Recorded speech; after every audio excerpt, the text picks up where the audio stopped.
6 things that help single moms build wealth. Welcome to Women's Financial Empowerment Group. If this is your first time here, please go ahead and subscribe, like this video, and share it with your friends. If you've been here before, please go ahead and like, share, do all those wonderful things. Oh, and hit the notification bell. That way you'll know whenever I upload a new video. On this channel, I discuss all things money, making money, saving money, investing money, and more. So you're gonna wanna come back over and over to hear what I have in store for you. I am a financial coach, and it's my job to help you get from point A to point B in your financial journey. So if you think that financial coaching or financial consulting may be right for you, go ahead and see my information in the description box so that we can see whether or not we'd be a good fit to work together. In today's video, I'll be discussing 6 things that help single moms build wealth. So stick with me to the end of the video so that you can get all these tips and help you start your journey towards building wealth. Let's get into it.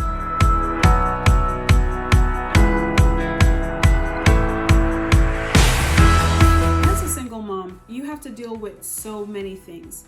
You have to deal with taking care of the children and everything that goes along with that. Plus you have to deal with your own work situation, friends, if you have friends, the home.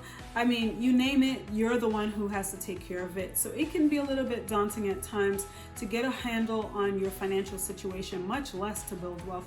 But I'm here to tell you that you can build wealth. You just need to be very intentional about it. So here are some tips that will help you do just that. And remember to like this video and leave a comment if there's something that really resonated with you, or if you have questions, or you just like the video and you just want to tell me. Thank you so much for this. Tip number 1, prioritize rest.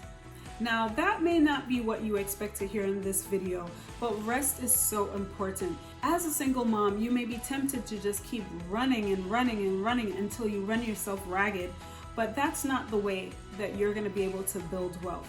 You need to prioritize rest, and it doesn't have to always be sleeping, although we definitely need a lot of sleep, and I know I don't get enough sleep.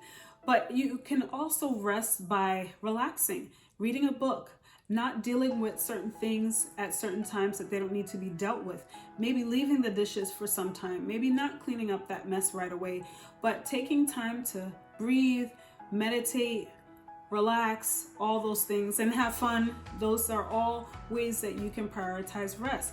It's really, really important, not only because you'll think clearer, but also you'll be more physically healthy, and you can't build wealth when you're ill. So it's really important that you take care of yourself physically. So that was tip number 1.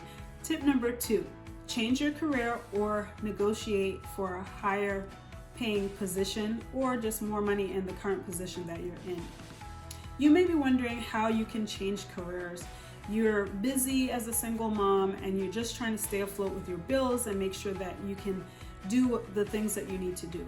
There are different ways that you can change your careers. You can change career paths within that company, or you can go back to school and get a certificate or a degree in something else. And yes, I know that you're very busy with all the kids and all the things, but there are so many online programs that you can do to gain a certificate or a degree that will help you get a higher paying job. Also, being able to negotiate for a higher paying position or for more in your current position, it's a skill that you need to learn. You need to be able to understand the value that you bring to the company, and you need to be able to show it to them, the value that you bring to the company. So when you're able to do that, then you'll be able to negotiate for a higher rate. Sometimes just changing a job can make a world of a difference, and sometimes just staying in the same job that you may really like, but negotiating for a higher pay can really make a difference, because the goal here is to make more money so that you have more money to build wealth. Tip number 3, be mindful of what you're spending money on. It's definitely a temptation to give children all the things that they want, all the name brand sneakers and clothes, all the latest toys and gadgets and all those things. But if your end goal is to build wealth, if you want to build wealth over time, you want to make sure that you're mindful about your spending. You want to spend on things that will bring in money more than the things that will just take money out. So when you're spending money, think about, is this thing going to depreciate quickly? Is this going to be ignored by the children in a little while? Is this a waste of my money? What can I give them that will have the most value? And I definitely like to prioritize experiences over things, but there's nothing wrong with buying your children things, but just make sure that you're mindful about it, because at the end of the day, building your wealth is what's going to last much longer than any of the things that you're buying for your children. Tip number 4, accept help. Yes, this may be another one that you did not expect to hear on this video, but accepting help is so important. Sometimes people may be offering to babysit, or maybe offering food, or maybe offering some other sort of help. And as a single mom, I understand that it may be hard at times to accept help because you feel like you're bothering someone else, or you're putting them out of their way, or they're doing things that you feel that you should be doing as a mom. But listen, there's no shame in getting help when you need help with whatever it is, because you'll be able to focus more on your wealth building if you have help in whatever shape or form that comes into.